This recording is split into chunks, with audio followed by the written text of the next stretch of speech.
Hello friends, for today's video we're going to be doing another new fantasy releases wrap up, and the 3 books we'll be discussing today would be The Dollmakers, Wisteria, and Trials of Empire. As always, I'll have timestamps in the description bar down below so you can jump between the books, as well as links to the books themselves in case any of them sound interesting to you. I will say these were all technically released in 2024, but I'm including them in a 2025 new fantasy releases wrap up just because we're still within the first quarter of this new year, and I always allow myself within the first quarter to pick up books from the previous year as one. They are still quite new, but two, oftentimes when something is brand new, I'll put a hold in at the library, and because it's in demand, because it's brand new, it'll take a while for those holds to come in. So while actual 2025 releases are on hold, we're revisiting some things from 2024. Hopefully you don't mind them being considered new fantasy releases wrap-ups. But all of that said, jumping into it, we're going to go ahead and start with The Dollmakers. While no one given work is going to fit everyone's tastes, of course, I do think that this is my new go-to for recommending fantasy to pretty much any fantasy reader. And the reason being that, of course, we all love fantasy and come to fantasy for different reasons, as the genre is extremely far-reaching. For some of us, we really like more classic fantasy. For some of us, we prefer things that are more fresh and unique and different and innovative. And then other people come to fantasy because they love the sense of cozy and familiar and contained. And then for other people, they want things to feel like it's a completely different world. It's like nothing they've ever seen before, and that it has epic proportions that they could have never imagined. And I feel like in a way, this kind of has its foot in all those different things, which it feels like that doesn't make any sense. Like some of those things would be contradictory, but there's so much about this that I feel like many people are going to get enjoyment out of. I do want to be clear that that's not necessarily, while I did definitely enjoy this, and I will get into the synopsis and I'll get into the specifics as to why it fits into so many different categories. I don't want to give the impression that this means this is going to be everybody's new favorite and that this is the most mass appeal kind of book, because that's a different statement. I think sometimes when we hear mass appeal, that doesn't necessarily inherently mean bad, but I think we think there's just enough of a bunch of stuff that it's sort of shallow, surface level, and serviceable, where nobody's going to be put off, nobody's going to be bothered. It's just a little bit of enough to appeal to a lot of people, and I don't by any means want to make it seem like that's what I'm saying. I'm saying it did so many things really well that I think a lot of people are going to get enjoyment out of it. So I'll start with the concept of it feeling like both classic fantasy and feeling really innovative and new and original. The writing style itself is where I feel like the classic fantasy element fits in really well. And I think the way that the information is revealed to you is paced incredibly, where you start out where you're just sort of getting introduced to this world, you are understanding the character and her motivations, and you slowly start to follow her as she kind of embarks on this very sort of small quest, but it has extreme stakes that you will discover as you read through the story. But I also think classic fantasy has a way of, within first installments of series, it feels relatively contained. This is in part due to how publishing works, where they just don't really know if something's going to be successful. So then there is this encouraged idea that you want to make the first book feel like it could stand on its own, just in case it doesn't really sell very well. Then they haven't committed to an entire series, and you haven't left this one book wide open for there to be more, even though you're never actually going to get the opportunity to write more. So you will see that in a lot of older works, where the first story feels almost like a standalone. You'll see this with, in fact, I would say the first few books in Wheel of Time feel like they're relatively contained. I think Mistborn, Shades of Magic, you'll have these books that feel like standalones almost, but there's enough there for you to get more. And then you'll get launched into this greater series with big stakes, and you'll explore truly what the author always had in mind. So as a result of that, though, I do think a lot of us inherently sort of tie that feeling with classic fantasy of like, this feels contained, but like there's more.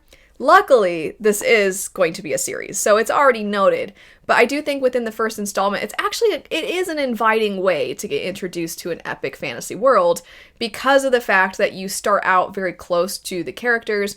You have personal reasons to be motivated in what the characters have going on, and the world is sort of brought to you through them. I always think that's a very accessible way to be introduced to something that can be really epic in scope. However, because of how different the world is, this is where I feel like it feels fresh and unique and original. So it's interesting because in the synopsis at the top, when it has comp titles, it's kind of almost solidifying what I'm saying too, because it's sort of all over the place. It says a dark, cozy fantasy, which I'm like, already, those almost feel contradictory in and of themselves. But it says a dark, cozy fantasy. The Dollmakers is The House in the Cerulean Sea, which I don't really agree with, meets Juniper and Thorn by way of Studio Ghibli. And I'm like, those are so many things that you just threw out there. And I don't necessarily think any one of them is correct, but I do feel like pieces of them are correct, which is I find to be a compliment to the work in how unique it actually is and how original it actually is. So the setup for the story is that you follow this young woman named Shion, who is a doll maker, and she's actually just about to get her license to officially be a doll maker who can have this be her profession. Within their society, there are two different kinds of doll makers. There's the artisan doll makers and then the guard doll makers. Shion, due to some events of her past, has always dreamed of being a guard doll maker, as then the guards are able to protect their society from these monsters, so to speak, known as the Shod.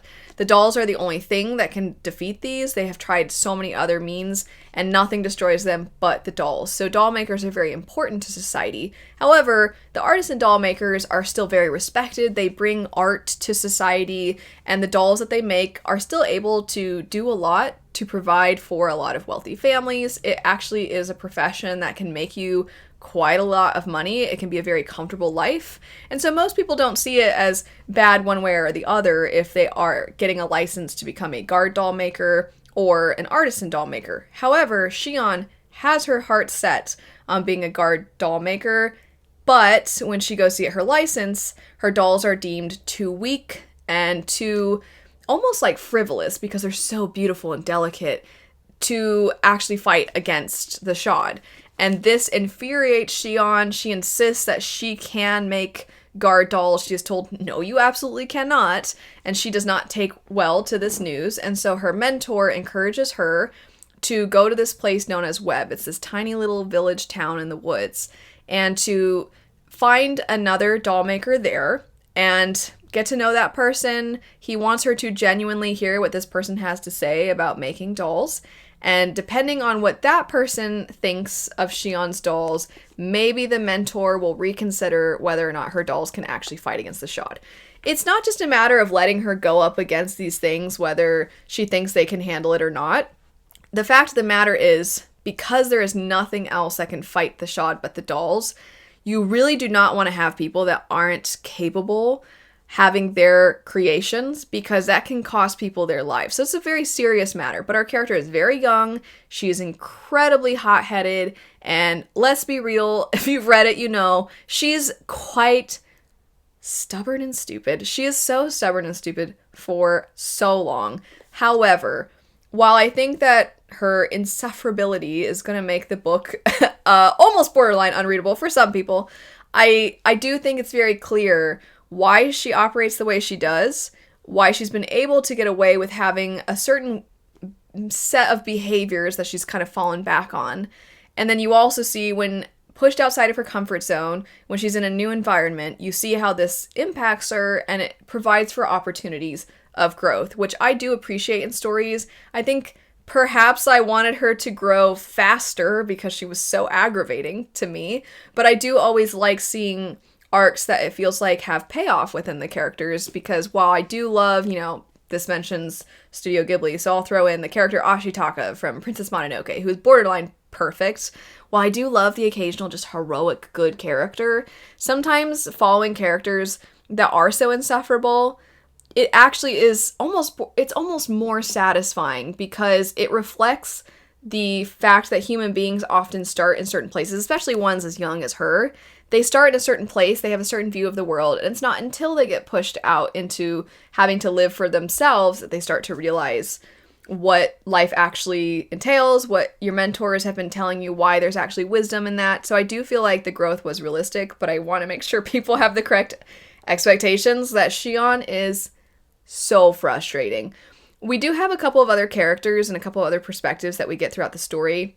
One of them would be the character Ikasa, who I really, really enjoyed. She is the one who Shion is meant to contact when she goes to this tiny place known as Web. And then we also have a character who's very mysterious named Roke. And you don't really know much about him, but he sort of keeps showing up as Shion embarks on this journey. And he seems like he is from this other place and he knows the lore of different countries. And like perhaps he has access to magic that it feels as though nobody else in the story thus far really knows that much about. But he seems particularly interested in the Shad and in dolls. It's through this character that we really kind of have insight into what this series could be if it chooses to. I mentioned the couple of things of this feels like classic fantasy and it feels new and original. The new and the original just of course coming from the very way in which the story, what it's built upon, which would be these dolls and these doll makers, and the world building details when it comes to those things and how it plays a role in the city and how society functions. All of that is great. But I also mentioned there being what feels like it should be a discrepancy between something feeling both cozy and slightly epic. So with the cozy factor, it ties to the idea that this first installment feels relatively contained. And something that I think is true of classic fantasy as well as cozy is that authors, I feel, are really much more comfortable allowing moments to breathe, not feeling like we have to constantly push ahead to the next thing. We can kind of see characters as they go from one place to the next. We can follow them as they sit to have a meal or if they have a conversation with another character. We don't gloss over that. We don't feel like we have to get through it. We just allow those moments to happen in a way that transports us and it makes us feel like we're there alongside the characters. To some, this is going to feel like it's slightly slower paced. I wouldn't describe this book as incredibly slow paced or incredibly fast paced. I just feel like things happen in a way that feels organic. I wouldn't say I'm necessarily on the edge of my seat constantly. There are moments where the pacing definitely picks up and becomes more exciting and more intense, but I think overall there's actually something a lot of us have been missing, which are stories that do allow us to just sort of sit in the world with the characters, which I really liked about this because it's so unique and interesting, but it's a feeling that's reminiscent of the classic fantasy where you just follow characters as they go from one place to the next. And I also think this is what you see in cozy fantasy, because cozy fantasy is so much about the day-to-day life and how we as people function and how we operate and how we grow, which I think is present in this. However, the way that the whole epic nature of this comes into the picture is that you do get pieces of the lore and you do get pieces of the greater world, and you can see there being threats that you want to approach and you want to try and conquer. However, we have to deal with the more immediate things first, which makes me wonder, is this going to be a duology, a trilogy, or is it a story that could go on for 10 plus books? I actually honestly kind of want it to go on and on and on because I feel like there's so much there, or have it be a series of series where maybe there's a trilogy here, a duology here, a standalone here, because the world just feels so rich and like there's so much to it that we really could do a lot with the stories. I mentioned the character Rogue kind of being your window into the epicness. So this is a character who clearly has insight into different forms of magic and also has some idea about how their own magic works in ways that other people can't possibly know because they aren't aware of his level of knowledge. And I really, really would love to see this character kind of continuously show up, maybe even become a main character. I don't quite know where the series is going to go from here because we do have a resolution of sorts within this first book, but it can do so much. And I can't remember the last time I think I was this excited for the potential of a series, even though, of course, I liked this first book. So I don't say potential in a negative way of like, well, this one was okay, but we'll see what it can do. Not like that whatsoever. More just, I think there's so much that we can do from what was already a really wonderful starting point. And because Shion was so frustrating for so long and then she grew, I'm like, I want to see the story once she's not so annoying, you know, where you kind of are like, okay, I saw you get better and I kind of like you now. And I feel like there's a force to be reckoned with within some of the qualities that made you annoying before that if you fine-tune them can actually be utilized in a way that is awesome. She reminds me a tiny bit, for those of you who are Store My Archive fans, like what if we were following like really young teenage Yasna who was just cruel and smart but also didn't realize her own, like there's limitations on her, but she hasn't really explored that just yet. And so she's just awful. Because when we see her, she's intense, but you're kind of like, she's kind of cool though.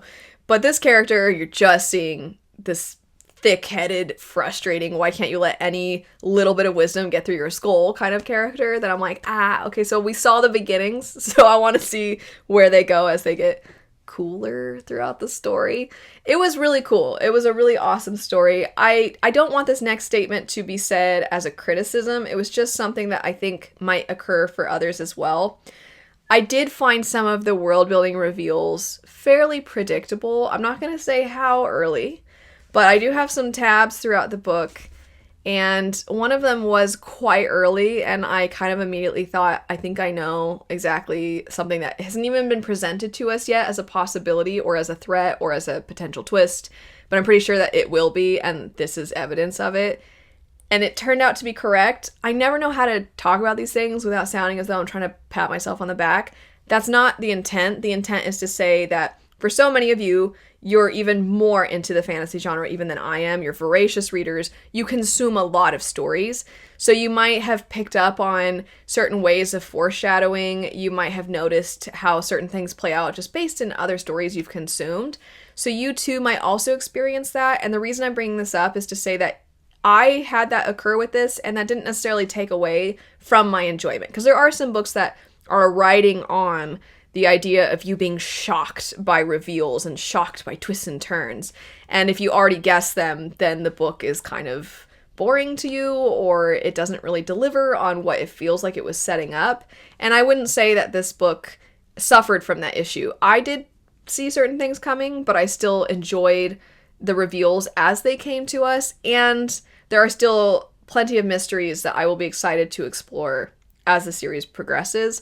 But I just wanted to give that heads up because you also might experience that, but I really don't think it's going to take away. The Dollmakers. Highly recommend. Really had a lot of fun with this. The very, very, very end, I was like, oh, that was really sweet. There's something that happens at the end that I just thought was really precious and really cute, and I think did a very great job of having this kind of full circle moment for the character, the way that the story starts. So yeah, I thought it was a great first installment. Really excited to see where the series goes from there. Next up, we have Wisteria. Both this and Trials of Empire are conclusions to their given trilogies, so I can't say too much about the events of these specific books. The first book in this series, I mean, in describing it, it almost doesn't even seem like I'm describing the same series, and what I mean by that is that it navigates the who is the protagonist aspect interestingly, where the first book you have a fairly set protagonist. The first book is Belladonna, if you don't know. So in that story, we follow this young woman who has a very interesting relationship with death, both in the sense of how she is basically unable to die, and then also death is personified, and she has this relationship that is very strange with death. And I've compared the story before to feeling somewhat Phantom of the Opera-like, as there is somewhat of this not quite haunted mansion, but there is a gothic mansion where very strange things are occurring, very frightening things are occurring, and our main character is trying to somewhat almost solve a murder or a potential killer. There's something regarding death that is transpiring within this place, and she is trying to solve this mystery, you could say, and she is somewhat aided by death personified. And there is a Phantom of the Opera component to her relationship with death and just the general gothic feeling of the story. I really enjoyed that first book. I was surprised by the way it explored grief, which I thought it did quite well. The second book within this trilogy, called Foxglove, I didn't necessarily like as much because we sort of started to segue from the one character being our main protagonist. She sort of became about 50-50 important with another character. I worded that strangely. She was not the main character any longer. She sort of split main character time with another individual. And I was okay with that, but it was making the story feel like it had a little bit middle book syndrome. And the reason that Wisteria feels so different from the first book is the other character that became part of, I would say, the main protagonist within the second book just is the main protagonist in Wisteria, and the person that was the main character initially is a side character and is hardly in this. I have seen this transpire with sometimes within series, one book will be one character, and then the next book, that character is a side character, and the sequel will be following someone else. You'll also see this with romance stories or series of duologies, like what you get with the Bridge Kingdom, where you explore one character or a couple of character stories, and then side characters get their own story. This is, I think, the first time within a single trilogy where we kind of like started like this and then went down, and then someone else then slowly became the character over the course of the trilogy, the main character, I should say. It was like, day crescendo sort of a feeling, and it was fine that it played out that way. I just think that I wish I had known that going in, because once I get kind of connected to one character's story, when it feels like they're being sidelined for someone else, even if I like the other character and I'm interested in their story, it's just a matter of expectations. And I didn't really, I think, enjoy the dynamic between the character in this story and their love interest as much as I did for Belladonna. I also felt like the thematic elements that I was drawn to, which I articulated already about the way that grief is explored within Belladonna, that is less of a focus. I did like that the main character in this, she cares very much about her father. She wants to try and be there for him. She wants to also enjoy life, because I can't say too much as to why she hasn't been able to, because that'll reveal events from the first book, but the character that becomes the protagonist, she has not had the opportunity to really live life to the fullest and explore what she wants to explore and to travel. And so she wants to do all these things, and she wants to be there for her father, who is relatively alone. And through some magical circumstances, she is now finding herself sort of beholden to an individual who has a lot of power. So I talked about death personified in the first book. You also see another thing personified in this, which is the person that she's somewhat beholden to. I think also the antagonist of the story, it just felt like we could have had them be integrated into the trilogy sooner and played a bigger role, so they really felt like they were going to be the ultimate antagonist. And in a way, one of the things that could unite the two different protagonists over the course of the trilogy could be them going up against this antagonist. I think I would have liked that maybe. But I would say where I felt like the plot and the character relationship building initially in the first one, I thought was balanced well. I don't know that I liked the balance as much within the second and third books. So it was just kind of a strange thing, but I'm not necessarily saying I thought it was a bad thing. I just wish I had better expectations when I initially jumped into this trilogy. I still like the writing. I like this author's writing quite a bit in general. I really like the descriptions, the sense of atmosphere, the way she develops the setting. I really enjoy all of those pieces of it. I do think she is good at writing angstiness and moodiness and edginess into her stories. And I did like the very end. I liked the way it played out. It was kind of like tragic and bittersweet and beautiful. And I do like endings like that. But I think I will still maintain that the first book in that trilogy was my favorite. I'd be very curious, though, because I think other people feel differently, but I have tried not to look at anybody else's thoughts because I didn't want to be spoiled in any fashion. But now that I've read it, I'd be very curious to know, if you've read that whole trilogy, did you have a similar relationship to it, or would you say that it was quite different from mine? And then last for today, we have another series conclusion, which would be Trials of Empire. This is the third book in the Empire of the Wolf trilogy, the first being Justice of Kings, followed by Tyranny of Faith, and then finally this one, Trials of Empire. And I have continuously enjoyed this series. The first book, I would say, is the most fantasy-leaning, and as the series progresses, it starts to blend very much with horror, which I wasn't sure how I'd feel about it, but I actually really liked the execution of it. And I also feel that the horror elements were truly terrifying conceptually for me. So I'm not somebody who's well-versed in horror, but I don't necessarily think that something just being described as frightening, or even having something situational occur that is scary, that's not necessarily always going to be what scares me. What scares me is how the author navigated, or I should say, the way they navigated something I found to be quite frightening. And I don't know that horror always has to create something frightening. Sometimes it can be like disturbing or thought-provoking, and it can be using something grotesque to allow for conversations that are I think things that we don't typically think about, you can utilize body horror in a lot of ways to describe what people are willing to do in certain scenarios. That's not really what this author does throughout the course of this trilogy. It's more of, within the first book, there is an element to the magic that is connected to necromancy. And obviously necromancy being able to bring someone back from the dead.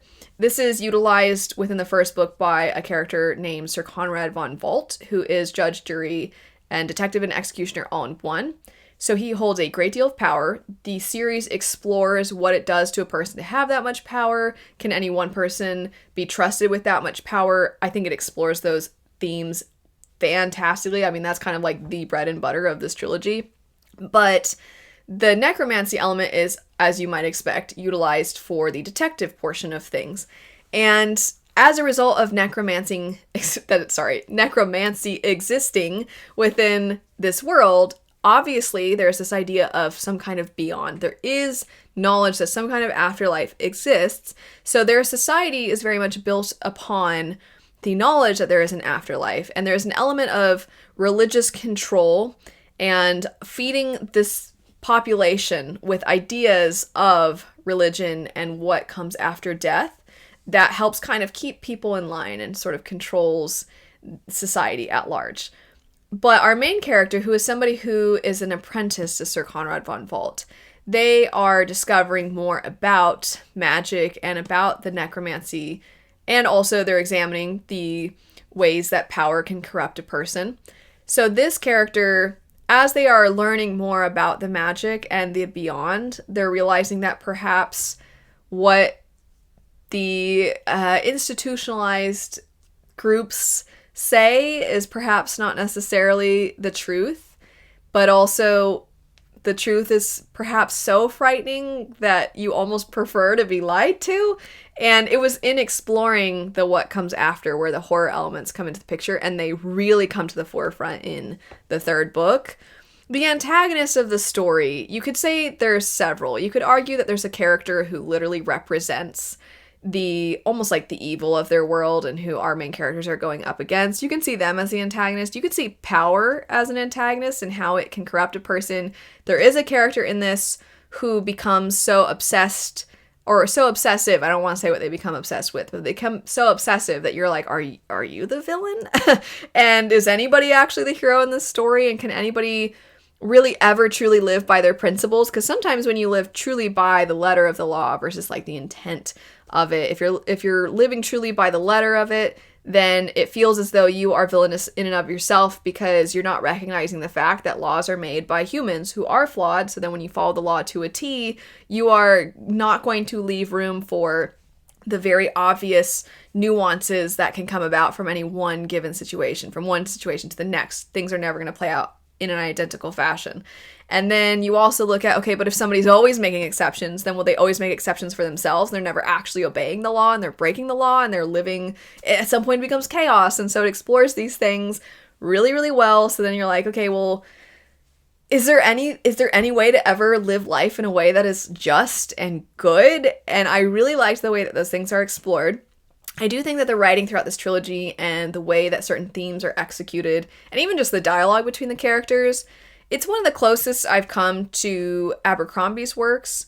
However, first off, Abercrombie is very funny. There are some really funny moments over the course of this trilogy, but they're few and far between. They are not nearly as frequent as what you get in Abercrombie. And also, I would say Abercrombie's writing itself has humor baked in, where I would say there's less funny moments. There's the occasional moment that's kind of funny, but because this story is being told through that character I mentioned being a protege, her name's Helena, because you're being told the story through Helena's not necessarily the funniest.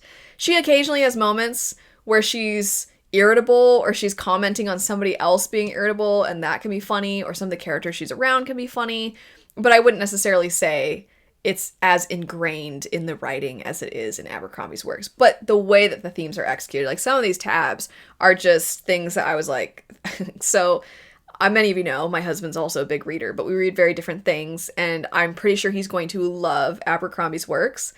And he also is a sucker for just like a really great paragraph that's very thematic. And so I've tabbed a number of things where I kept thinking, oh, Sean will love this. Oh, Sean will love this. So if you're somebody who kind of eats up the philosophy of things and having conversations about morality and power and institutions, I really think that trilogy explores that exceptionally. And because this is the conclusion, I want to take note of the ending itself. I thought the ending was fantastic. I thought the very end was fantastic as far as how it paced the sort of, the big climactic moment versus the falling out of the consequences of those things, the bittersweet moments, and how we kind of go into something next after living through something that was very challenging and very traumatic, and there are obvious changes that have occurred.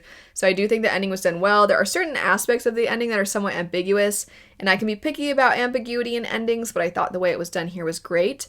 The literal pacing of this entire ending, meaning this whole third book, I do think we had a lot of setup, and then it became action for a huge portion.